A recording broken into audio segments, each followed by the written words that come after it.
Ang susunod na programa ay rated PG. Patnubay at gabay ng magulang ay kailangan sa mga batang manonood.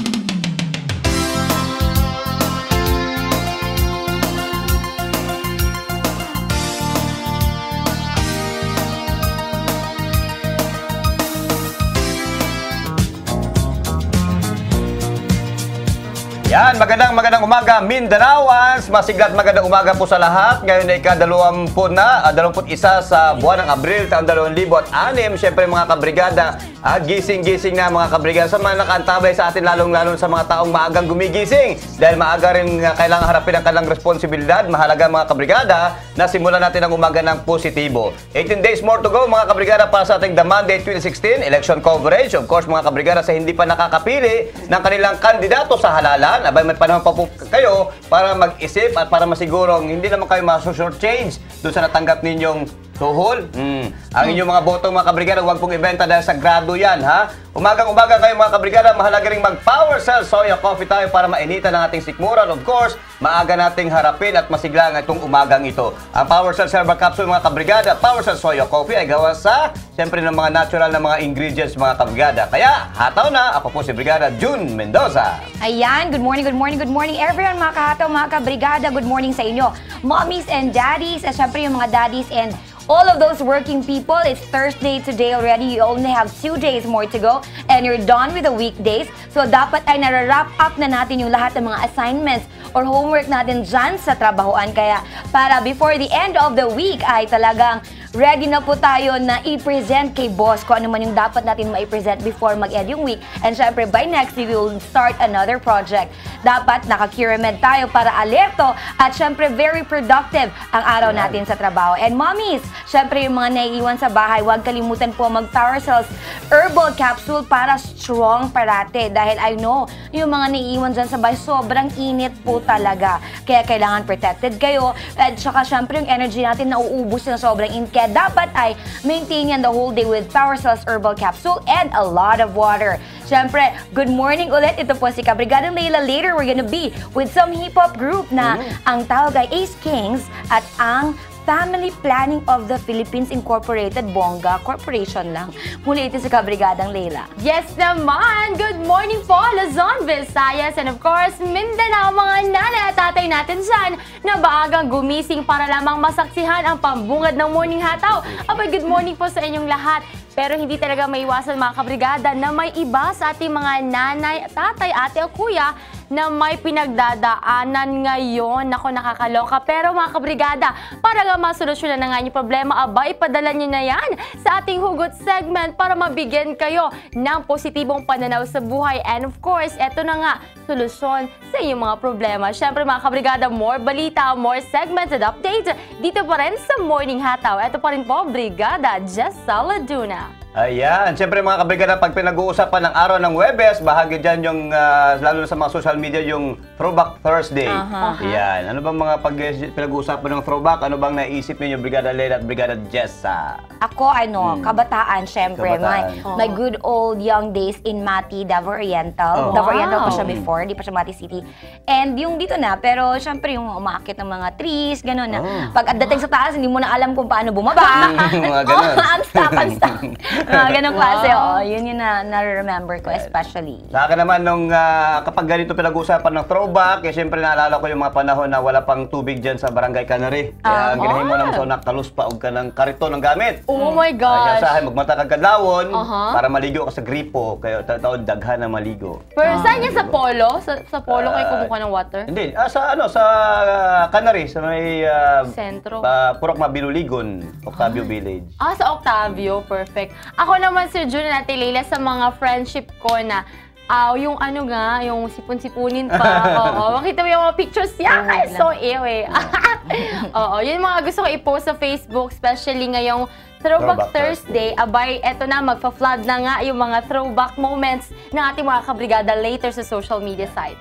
Ating mga kabrigada, malamang sa mga oras na ito ay nag-iisip din kung ano ang throwback nila sa ganitong araw, sa mga kapanahunan mga kabrigada. Pero balikan nga natin, balik tayo sa ating Today in History.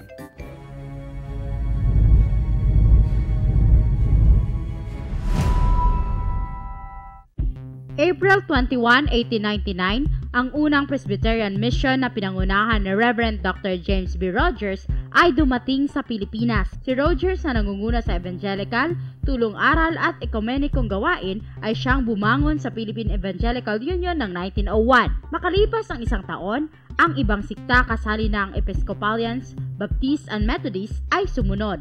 Sa loob ng 50 taon, ang bawat misyonaryong grupo ay nagtrabaho ng malaya. Gumawa ng simbahan, paaralan, ospital at social service centers.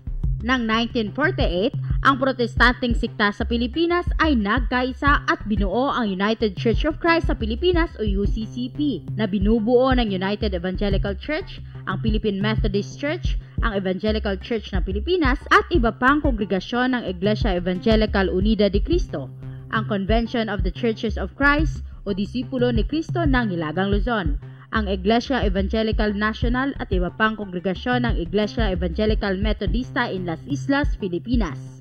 Simula ng UCCP ay magugunita sa Protestant Reformation nang si Martin Luther, John Calvin at iba pang nangunguna sa kilusan ay ninais na magkaroon ng reforma sa simbahan base sa banal na kasulatan.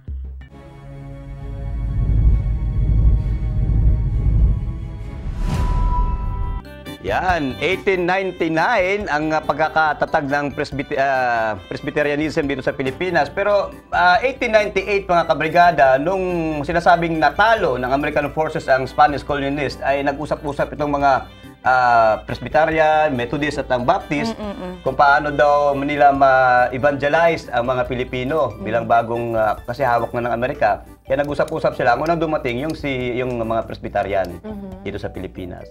Okay.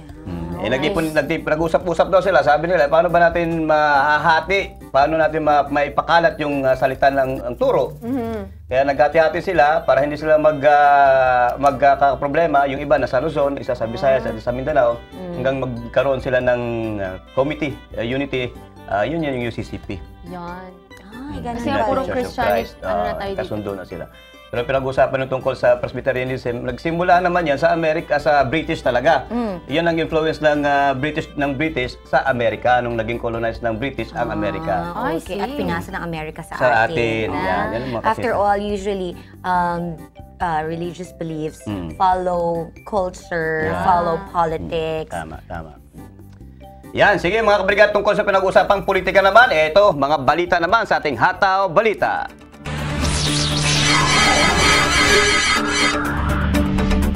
Nasunog ang 30 hektaryang bukirin sa Barangay Olimpog na nagsimula pa kahapon. Ang CDRRMC ay mano-mano raw ang pag-apula ng apoy. May Hataw Balita si Jessa Leduna. Malayo pa lang, tanaw na ang malawak na bakas ng pagkakasunog ng bundok na ito sa bahagi ng Barangay Olimpog nitong syudad kung saan kulang-kulang 30 hektaryang gabon ang nasunog. Ayon kay Kagawad Ray Cardinio, inireport umano sa kanya ng mga residente at mga pulis na nakabantay sa lugar na may 6 na mga kalalakihang nakita kung saan mabilis na kumaripas ng takbo sakay ng 3 single motor pababa sa barangay mula sa lugar kung saan nakitang nagsimula ang apoy. Duda nila, naiwang upos sa sigarilyo ang sanhi nito. Ito determine kung kinsa gitong mga tawhana kay nangutan ako sa baba sa atuang lagbok. Nagapalagbok man ang atuang exit and entrance sa atuang tourist destination area. Kato daw mga tawhana wala maglagbok, usog daw ilang padagan. Agad naman raw nito inutos sa mga residente na tanggalin ang hose na malapit sa spring kung saan pinagkukunan ng supply ng tubig ng mga residente na posibleng madamay sa sunog. Na may mga hose nga gipanggamit diha nga gipanggamit sa baba. Gipangtanggal nako ang ilang mga hose para mo panggamit na mo para patay sa sunog.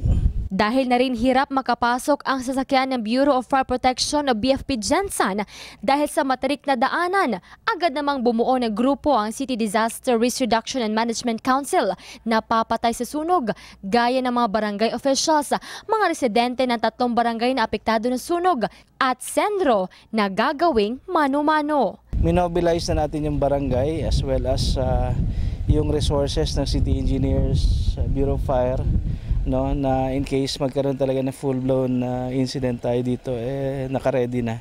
Malaking pinsala rin ang epekto ng pagkakasunog nito sa kalikasan, lalo na sa mga tao. So mao gina ang ilang gisaligan nga tubig, walay deep well, mao gini nga tubig nga ilang gisaligan. So kinahanglan gyud maprotektahan ang maong tubig ug ang usapa. Kay parang ilang mga house dili mga sunog. Ug isa pa ang nagunit aning springa karon kaning mga kugo na lang. So kani kinasunog imposible kung mutaas pa ang init mahubas kitang tubig. Ngayong taon, nakatakda na sanang taniman ng libo-libong mahogany trees ang bundok ng Barangay Olimpog na proyekto ng National Greenery Project ng DENR. Ngunit laking gulat ng mga technicians na nakabase dito na ang lupa na sanay tataniman na ng puno ay siyang isa sa ilalim pa sa rehabilitasyon. Ubay-ubay po na kay ang target namo dira mga 15 hectares. Sa ngayon ay patuloy pa rin ang pag-iimbestiga sa kung sino ang responsable sa dahilan ng sunog. Nanawagan na lamang ang mga personahe ng Barangay Olimpog sa publiko na tutungo sa kanilang lugar. Ang inyo lang, ang inyong mga sigarilyo pati yun before ilabay. Para layo ta sa mga problema. Summer na naman kaya di maiwasang magliwaliw ang ating mga anak sa labas ng bahay. At dahil nga rito inaasahan na naman ang pagtaas ng bilang ng dog bites. Pero ang City Vet merong babala sa mga dog owners. Ano ito? May hato balita si Faith Dandoy. Nilalagnat ang alagang aso ni Marlene Pateres na si Kanding. Ito'y dahil na rin umano sa tindi ng init ng panahon na nararanasan ngayon. Kaya naman, maaga pa lang minabuti nitong pinakonsulta ang alaga sa tagapa ng City Veterinarian's Office. Ako ang ipa-check up si Kanding, akong ero. Kay gilagnat siya, 1 week na. Kayo.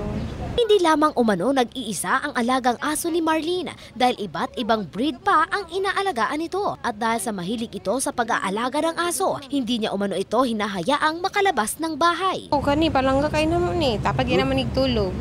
Tapos, sa sulod lang yun sa balay kay.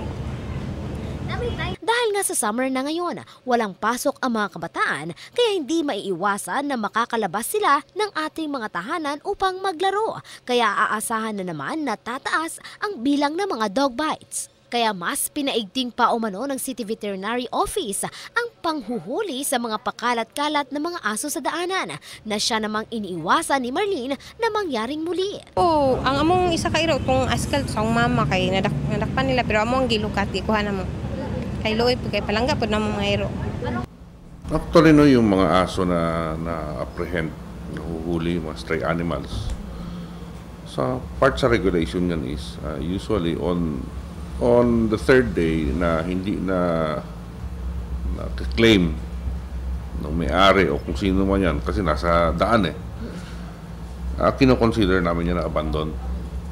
Kasi walang claimant Napag-alaman na sa isang araw, hindi umano bababa sa 6 ang kanilang nahuhuli sa iba't ibang barangay. At ang mga nahuhuli ay diretsahang kinukulong sa impounding center na matatagpuan sa may barangay Sinawala. At kung gusto pa itong i-claim ng mga may-ari, bawat araw umano ay umaabot ng 50 piso ang multa na tumatagal lamang sa 10 araw. Mayroon din namang good news para sa mga gustong umampon. Kasi namin ngayon, yung nasa ordinance. Ang ginagawa nga namin 10 days na na ino-open namin for 10 days yung stay ng dog sa pound. Para ma-facilitate na kung baka nakalimutan na ng claimant o ano. In-extend talaga namin yan kasi buhay din naawa rin nga kami mag-ganon na. So on the next day, it is open for adoption na. Yung day 4 ng paghuli sa kanya, pwede na mag-adapt. Ngayon, may mga procedures kasi na siyempre, mahirap naman na ibigay lang natin kaagad. Yes. Baka mamaya pagdating doon, hindi natin alam kung anong kakatayin, anong. Kaya naman, paalala na lamang ngayon ng City Vet na kung hindi nyo gustong makuha ang inyong alaga, dapat ay maging responsable tayo upang maiiwasan din na makaperwisyo sa iba. Hindi, talagang kasi ganito araw-araw yun yung trabaho ng opisina. Ang kuha natin is protection ng health ng tao, ng welfare ng tao. No? So, yung common reason usually ng mga nahuhulihan ng aso na lumabas na ng gate o kaya naglinis lang daw ng kulungan, yan, o pinaliguan lang daw. Wala, kita mo naman, walang tali. Wala namang wala namang kulungan doon sa bahay nila. Pero, anyway, nahuli naman yung aso nila, they have to claim na lang. Every day kasi, ang penalty natin is 50 pesos per day. Faith Dandoy, Brigada News.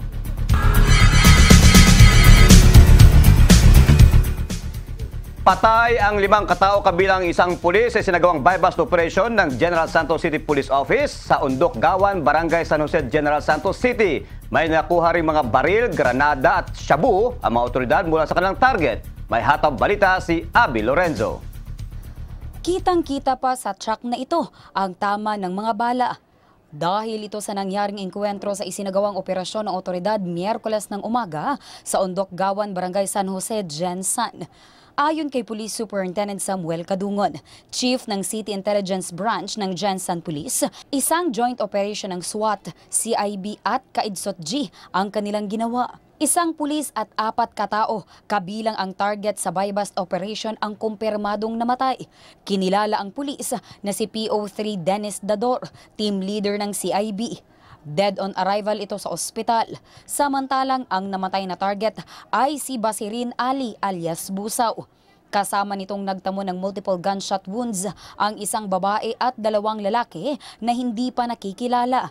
Natunugan umano sila ng mga target kaya't nauwi sa engkwentro ang nasabing operasyon. Portion pa lang tayo dito, talagang na-monitor na tayo nila, no? Kasi dyan pa lang, siguro may mga tao sila. That's nga siguro kaya pagdating namin dito talagang nakaposisyon na sila. May nagkaputukan talaga kayo kasi may nagkaputukan, no? Kay yun nga nakita natin, no, may tama yung sasakyan natin. Oo, so nag-retaliate lang yung tropa. Buti na lang dito sa tropa natin dito sa sasakyan walang natamaan.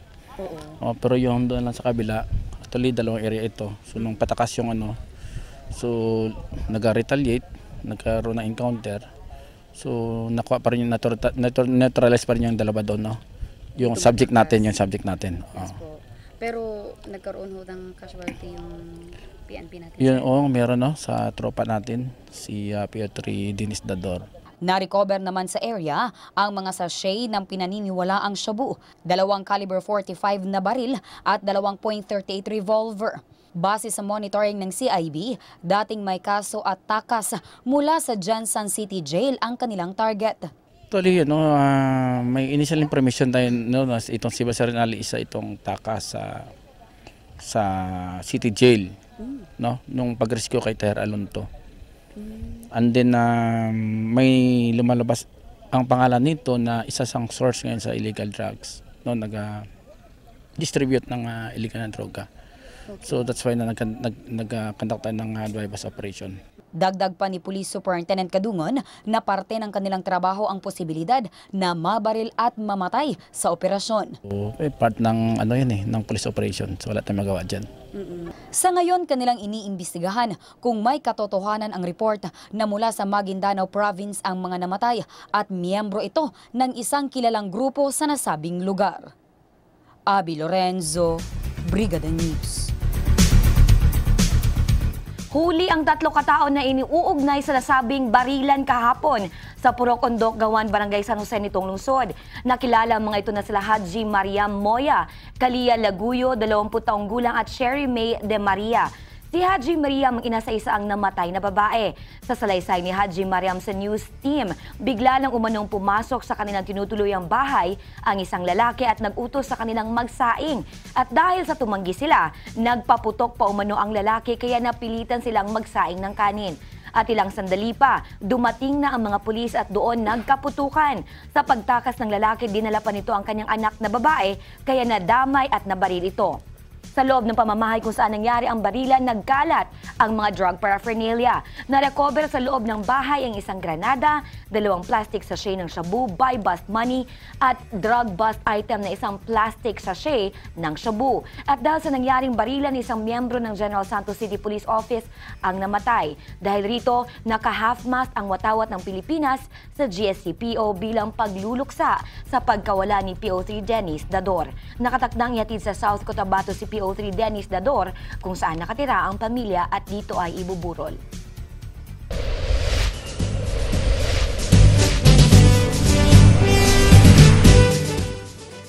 Muling nagsagawa ng baklas operation ng Commission on Elections ng mga campaign paraphernalia, mga gabundok ng mga election materials ang kanilang nakolekta, tuloy nagmumukha ng basura. Para sa dagdag detalye, may hatang balita si Faith Dandoy. Opo, tagligpit tayo ng basura. Totoo yan ba? Every election, tagligpit talaga ang basura ng COMELEC. Ito ang naging pahayag ng taga-Commission on Election ng COMELEC matapos nilang isinagawa ang ikatlong pagkakataon ng pagbaklas ng mga campaign paraphernalia sa iba't ibang barangay nitong lungsod. Mga paraphernalia na hindi umano tama ang pagkakalagay kaya naging basura na lamang ito. So, muna to ang mga propagandas nga ato ang nakonfiscate sa among pagbaklas sa operation. Ikatulong na to ni siyang operation baklas. So, together with the PhilHealth and PNP. Napag-alaman na hindi lang pala sagabal sa mga daanan ang nasabi mga paraphernalia dahil mangilan-ngilan din umano ang nagrereklamo na nagmamay-ari ng kabahayan na maging ang gate ng kanilang mga bahay ay dinidikitan din. Ang inikot na ang kinuha namin doon sa mga signage area at saka sa mga trees. And then if ever kung may residents na pag-approach namin na hindi nila kilala o hindi sila nag-authorize na ipadikit yan, so kung gusto nila ipatanggal, tinanggal namin. At saka yung doon sa Barangay Bula, may reklamo doon tungkol si Dr. Dison. So nagpunta kami ngayon kasi nagpunta kami sa clinic niya. Kasi yung gate niya, hindi siya papayag na padikitan. So pag kinabukasan, early in the morning, nakita na yan na may didikit na kandidato na poster. So ang nag-complain siya sa atin sa COMELEC, sa City COMELEC. So inaksyonan natin agad. Kung maalala, una ngang isinagawa ang pambabaklas ng campaign paraphernalia noong 11 ng Marso, na kung saan kukonti pa lang ang bilang ng mga ito. Pero ngayon, gabundok ng mga paraphernalia ang nakatambad sa likurang bahagi ng bahay pamahalaan. Dahil malayo pa ang eleksyon, aasahan umanong dadami pa ito. Kaya paulit-ulit na paalala na lamang ngayon ng COMELEC. Pero ang reminders namin ay before tayo operation backlash at saka before tayo after filing sa candidacy nila, binigyan natin sila ng mga notices at saka yung mga memorandum kung saan ba yung mga designated kong poster area. So dapat sana i-follow nila yung mga guidelines ng Commission on Election. Kasi parang walang gulo yung both side at saka yung walang sabi na may ang COMELEC, may ganun sabi na. Kasi nasa kami gitna, transparent ng COMELEC. Faith Dandoy, Brigada News. Matapos inindorso ni Vice President Jomar Binay ng United Nationalist Alliance ang PCM Gensan, nanindigan naman ang lokal na partidong PCM na si Davao City Mayor Rodrigo Duterte pa rin ang kanilang susuportahan. May hataw balita si Abby Lorenzo. Nanindigan ngayon ang mga tumatakbong kagawad sa lungsod ng General Santos ilalim sa Partidong People's Champ Movement o PCM. Ayon sa kanila na nakapagdesisyon na sila na susuportahan pa rin si Davao City Mayor Rodrigo Duterte bilang kanilang pangulo sa darating na eleksyon. There is no una PCM alliance technically because ang COC namin is only PCM. Ay, mag-attend pero dili man ko. PDP laban man ko. So, guest candidate ako sa PCM. And ang akong partido is local, PCM. But insofar as national party is concerned, I had always been a PDP laban by heart. Bumisita kasi sa lungsod si Vice President Jejomar Binay na tumatakbong presidente ng Pilipinas. Dala niya ang partidong United Nationalist Alliance o UNA kung saan inindorso na niya ang PCM Gensan. Nabatid na sinusuportahan rin ng chairman ng PCM na si Sarangani Congressman Manny Pacman Pacquiao si VP Binay. Pero ayon kay Kagawad Rosalita Nunez, dumalo lamang sila sa rally dahil sa kanilang chairman. Respeto because of the mayor and because of the congressman. Tungod kay Congressman Manny, pakita na mo ang respeto na mo sa iya o ang respeto na mo sa kay mayor, kay vice mayor. So we will be there but not really na paritasan kamot kay dili man mi una. Kahit si Mayor Ronel Rivera ay naglabas na rin ng pinal na desisyon kung sino ang kanyang susuportahan. Well, I've said that before, no? I've said that before. Wala namang question about it. Pero siyempre, sabi ko nga, we have to respect kasi nasa party tayo ng People's Champ Movement and siya nag-support sa kabilang kandidato. And we have to respect that. Una nang nanawagan si Congressman Pacquiao sa kanyang mga kapartido na suportahan si VP Binay. Pero dahil karamihan sa mga miyembro niya ay galing sa partidong PDP laban, wala na umano siyang magagawa kung iyon ang kanilang napili. Abby Lorenzo, Brigada News. Tinawag ngayong palpak ng isang senador ang kalihim ng Department of Agriculture dahil ayon sa kanya, wala kasi itong nagagawa para mapabuti ang kalagayan ng sakahan o sektor ng sakahan sa bansa. Nagbabalik si Brigada Abby Lorenzo. Patuloy na nararanasan ngayon ang El Nino sa bansa. Karamihan ng mga apektado ay mga magsasaka. Marami na ring mga probinsya ang nasa state of calamity kung saan kasama na rito ang Sarangani Province at South Cotabato. Hindi na rin nagpahuli sa pagdeklara ang General Santos City. Pero ayon kay Senator Cheese Escudero, napalpak ang Department of Agriculture, lalo na ang sekretary nito na si Secretary Proceso Alcala. Palpak si Secretary Alcala. Hindi ko maintindihan kung bakit hanggang ngayon nandiyan pa siya patapos na ang termino ni Pangulo Aquino. Ang nasabing pahayag ng senador ay nang ito'y tinanong kung na-implement ba ang mga plano nila noon pa para sa Departamento ng Agrikultura. Tahasan niyang sinabing dapat palitan na ang nasabing secretary. Nagtataka naman kasi ako, bakit ba tuwing nagpapagawa ng kalye ang gobyerno? Dito sa Jensen, ang daming widening. May dagdag bayad ba yung mga gumagamit ng bagong kalye? Bakit tuwing magpapagawa ng irigasyon ng gobyerno, pinagbabayad yung magsasaka sa kada litro ng tubig na dadaan doon? Pero hindi sang-ayon nito si Jensen City Councilor Eduardo Leison IV. Si Kagawad Leison ay re-electionist ilalim sa partidong Achievement with Integrity Movement o AIM, kung saan dala nila ang national na grupo ng Liberal Party. Well, he is a part of the administration. Una-una na. Ang iyang father is Secretary of Agriculture, kabalo siya unsa ang pagdala unta. Nganong wala man niya himuan na itong naglingkod pa siya. Nganong karong election raman niya gihimo na iyang tanggalon ko no.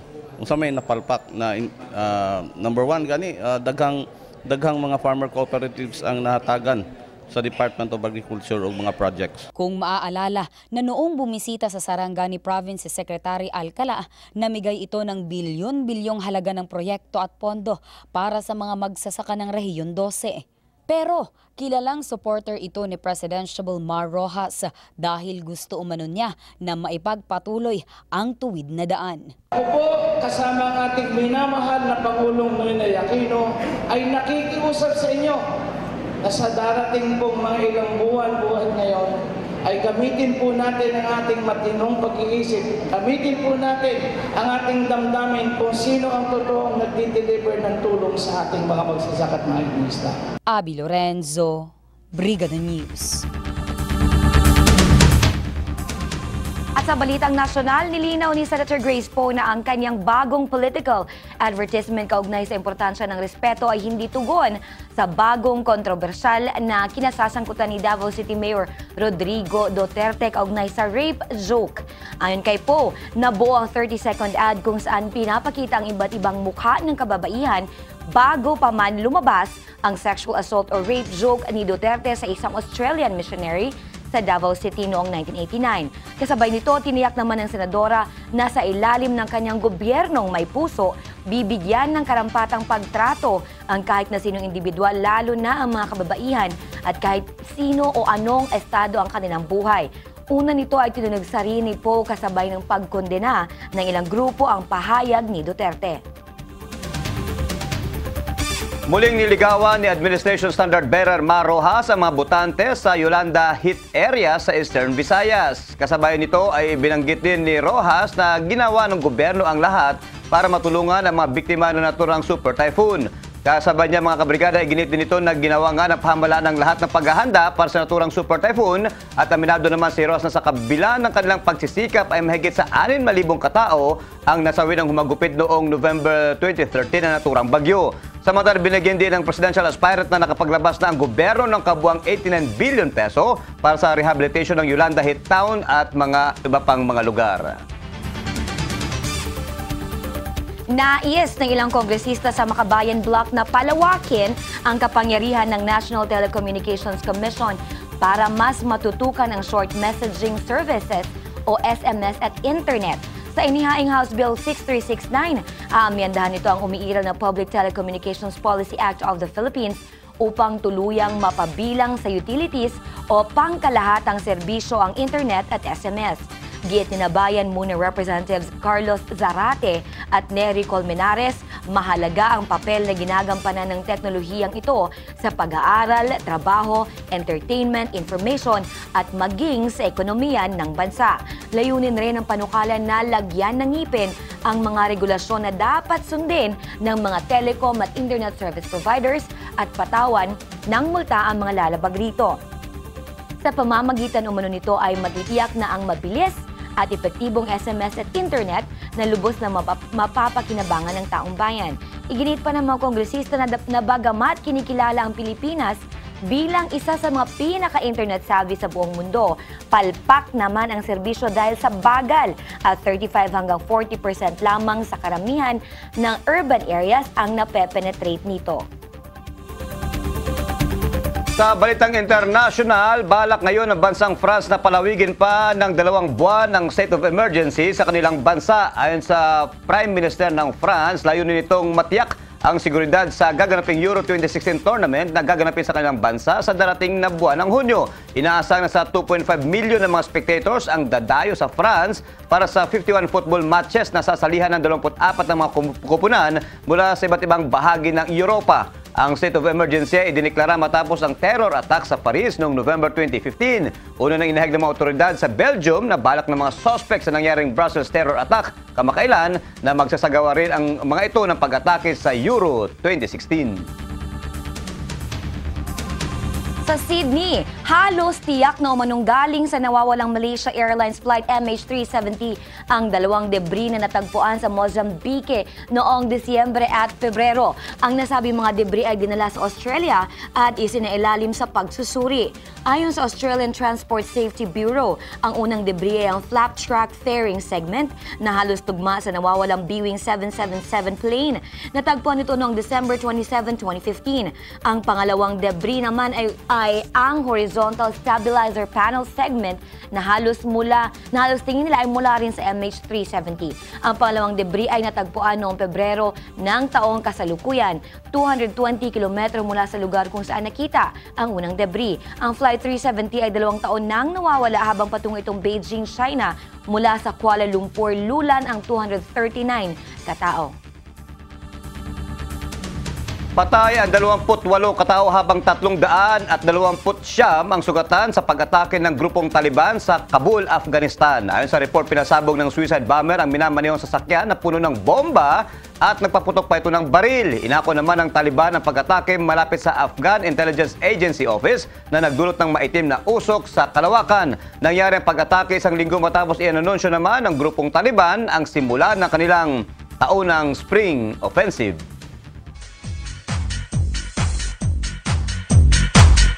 Ay, eto, inspiring sa ating showbiz mga kabrigada. Kinumpirma ni Aiko Melendez na boyfriend na niya ang foreigner na madalas makitang kasama niya sa kanyang Instagram posts. Ayon kay Aiko na ang pangalan ng bago niyang inspirasyon ay Shaheen Ali Mirzapour. Si Shaheen ay isang Persian o mula sa bansang Iran ngunit nakabase ngayon sa Pilipinas. Kapansin-pansin sa Instagram posts ni na Aiko at Shaheen na may mga kalakip itong hashtag na with the one. Kwento ng aktres, nagkakilala sila sa birthday party ng isa niyang kaibigan. Si Aiko ay may 2 anak, si Andre na anak ng aktres sa una niyang asawa na si Jomari Iliana at si Martina, anak niya sa kanyang pangalawang asawa na si Martin Jikain. Samantala, umakot ng parangal ang 3 Filipino films sa katatapos lamang na 49th World Fest sa Houston International Film and Video Festival sa Texas, USA. Parehong Silver Grammy Award ang iginawad sa Iadya Mo Kami o Deliver Us para sa spiritual section at tandem na para sa suspense thriller action.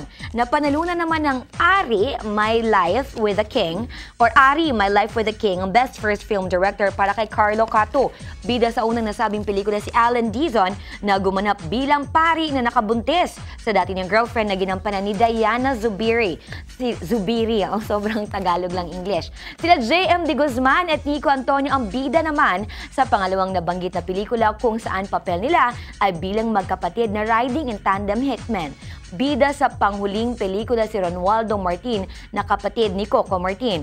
Nakasungkit din ng individual nominations sina Aiko Melendez bilang Best Supporting Actress, J.M. De Guzman at Nico Antonio bilang Best Supporting Actor at Ronaldo Martin bilang Best Male Star. Layo ng World Fest Houston International Film Festival na maipanood ang mga independent films, feature films at short films tuwing buwan ng Abril. Nabatid na 500 international filmmakers and video makers ang nagtitipon sa Houston para sa naturang event. Ginulat ng mixed martial arts artist na si Conor McGregor ang buong Ultimate Fighting Champion matapos inanunsyo nito na siya ay magre-retiro na. Ginawa niya ang anunsyo sa pamamagitan ng kanyang Twitter account kung saan ang desisyon nito ay magretiro ng mas maaga. Kinumpirma naman ni UFC President Dana White ang nasabing retirement sa edad na 27-year-old pa lamang ha. At sa ngayon ay hindi pa umano alam ni White kung ano ang pinakadahilan ng maagang pagretiro ng Irish fighter. Inaasahan kasi ng maraming UFC fans ang rematch ni McGregor kay Nate Diaz sa darating na July 9 sa Las Vegas. Maalala mga kabrigada na sa unang face-off ng dalawa ay tinalo si McGregor ni Diaz. Samantala mga kabrigada, maliit ang tsansa ni Hungarian Olympian Zsolt Bidak na bigyan ng knockout loss si 5 Division World Champion Nonito the Filipino Flash Donaire. Kasabay niyan, base ito sa bilang ng KO wins sa hawak na boxing record ngayon ni Bidak. Sa kabila nito ay kumpiyansa pa rin umano si Bidak na sa tulong ng kanyang karanasan sa Olympics at ang determinasyon na mabigyan ng upset si Donaire ay kanya makakamit ang ninanais na panalo. Natitiyak naman din daw niya na handa na siya sa 12-round bout sa darating na Sabado. Hindi naman nagpatinag si Donaire sa hangad na panalo ni Bidak sa pagsasabi na kaya daw niyang tapusin ang laban sa loob lamang ng 6 na rounds. Ito ang unang pagkakataon na didepensahan ni Donaire ang kanyang napanalunang titulo sa bakbakan noong nakarang taon kontra kay Cesar Juarez. Yan, daming mga inaantabayanan ngayong weekend, no? Laban ni Donaire. And of course, congratulations dun sa mga Filipino movie stars natin. Oo, nakaka-proud naman yun na we should win in an international film festival considering these are independent films na which is a very new industry. Diba? Oo. This is really good. At saka nakaka-inspire dun sa mga kabataan ngayon.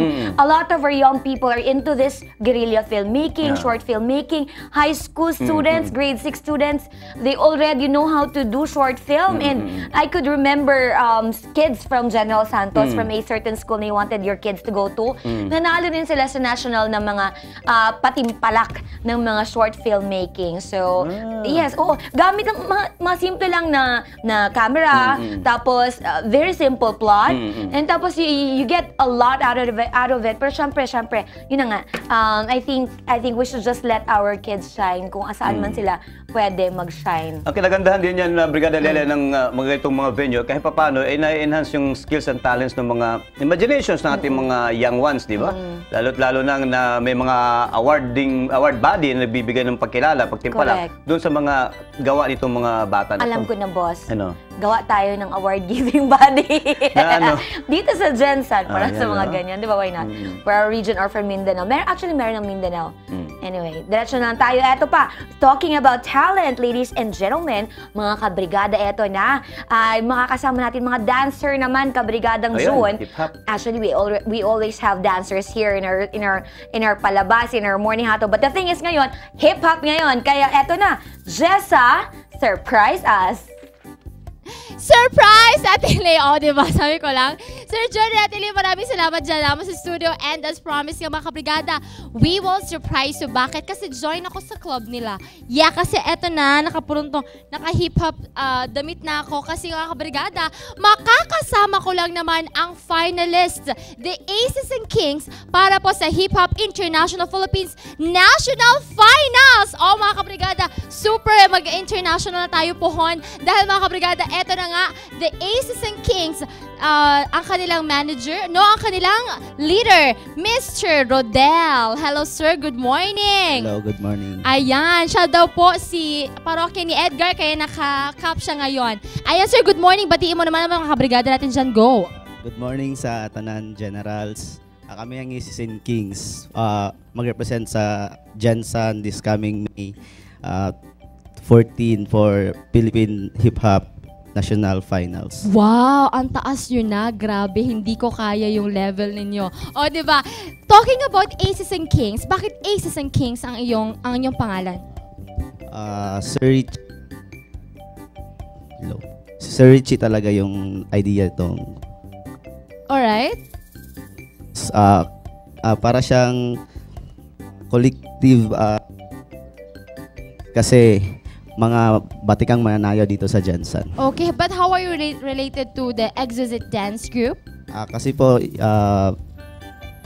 dalawang member dito ay original member ng Exquisite. Dalawa. Okay, hindi. Kasali ka? Hindi po. Hindi. Okay, so that's why Aces and Kings, bagong name ng Exquisite Group. Oh. Parang and members. Extension po ng Exquisite. Alright. How many years na kayo sa inyong group? As a group, Aces and Kings, parang 1 year kasi 1 year. Kami every may big event or big competition dito sa region natin. Okay. So lahat mga dancers dito man sa region, no, nagko-collaborate. That's why nakakabuo ng magandang grupo. Yes, and eto kayo ngayon, the Aces and Kings. How about your training? Bakit kayo nakaabot sa tuktok ng ito, gatog ng ito? Siyempre, ang dami niyong pinagdaanan, right? Throwback tayo kasi Thursday ngayon, di ba? How was it? Yes. Probably training is the hardest part of competition.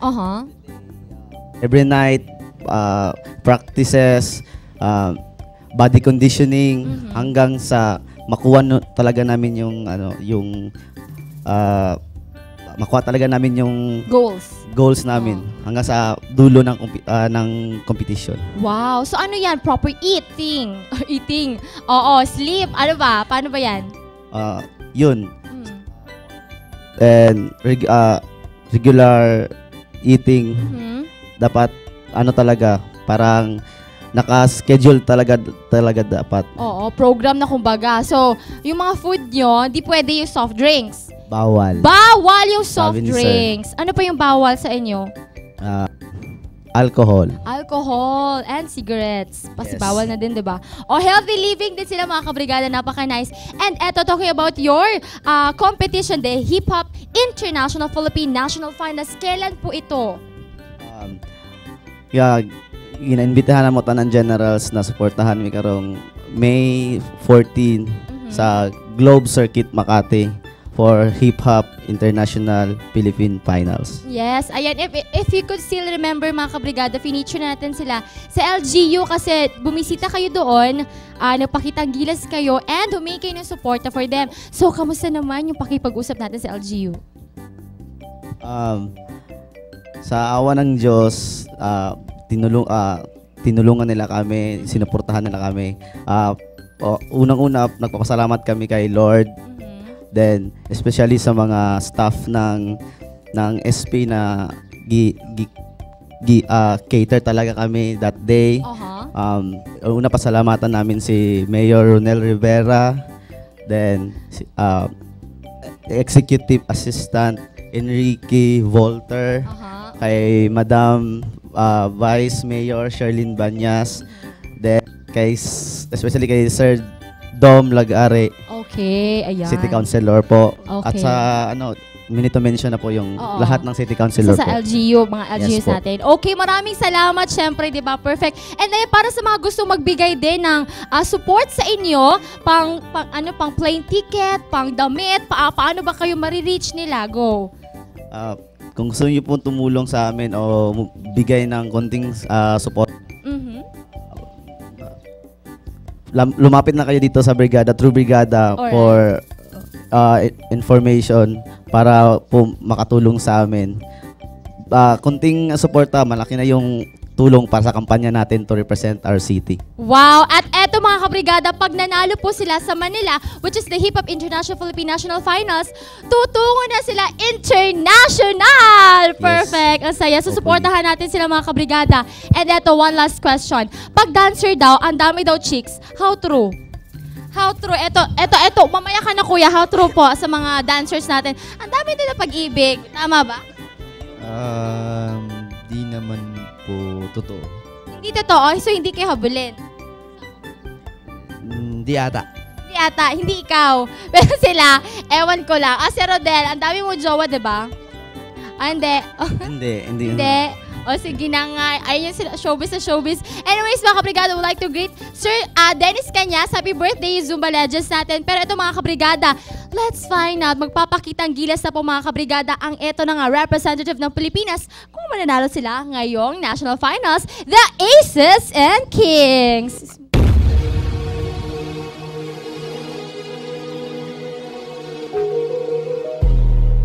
Y'all should know me well enough.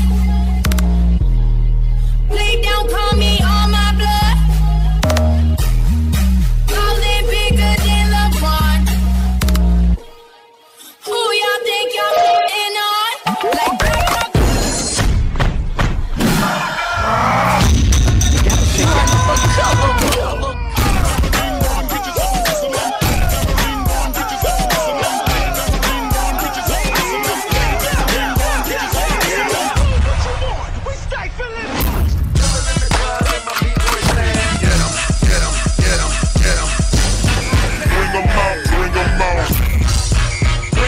bring 'em out.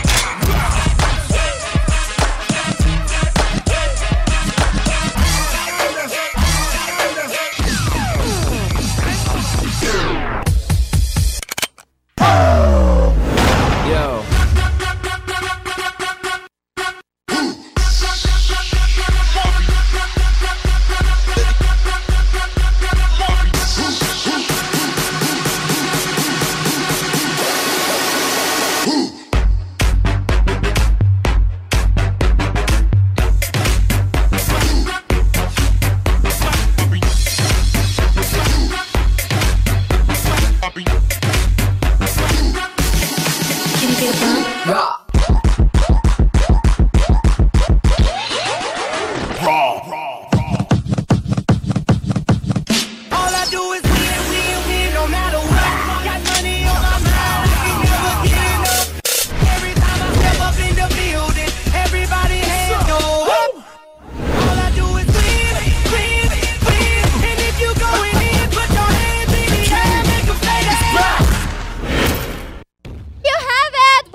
Yun yung Aces and Kings! Wait, tanong lang ako, kailangan ba talaga yung mukha ganun din? Kasali din sa execute ng sayaw? Opo. Facial expression? Sana si Rodel, wala. Ayan mga kabrigada, nakita nyo naman po kung gaano kagaling. At talaga namang, eto, magaling. Yun ang masasabi ko mga kabrigada. Aces and Kings mga kabrigada, suportahan po natin sa pagbibigay po ng suporta sa kanila financially. Pwede rin po kahit ano tatanggapin nila mga kabrigada para lang po i-representa ang Pilipinas. And first time po ito na sasali. Ang ano nga yun? First time? First time po Pilipinas. Ng Gensan. To Philippine Finals sa Hip Hop. Oh my gosh, eto na naman. After the XB Gensan, after ng ilang grupo mga kabrigada, eto po, Aces and Kings. First time na sasali sa competition na ito. Gikan or galing po sa Gensan. Ay mga kabrigada, baka meron kayong gustong i-greet. Go ahead, sir. Unang-una, magpapasalamat kami sa mga tumulong sa amin. Lalong-lalo na sa Barangay Fatima, okay. Honorable Barangay Captain Josephine Matubato, and Dakagawad, Rinanti Corit, Loida Masanya, Sir Pasikulan, Sir Batigan, and yun po. Alright, thank you so much once again, Aces and Kings. So mga kabrigada, later sa pagbabalik po ng extra morning hataw, abay, more dances pa rin. Dito pa rin kasama ang Aces and Kings sa pagbabalik ng morning hataw.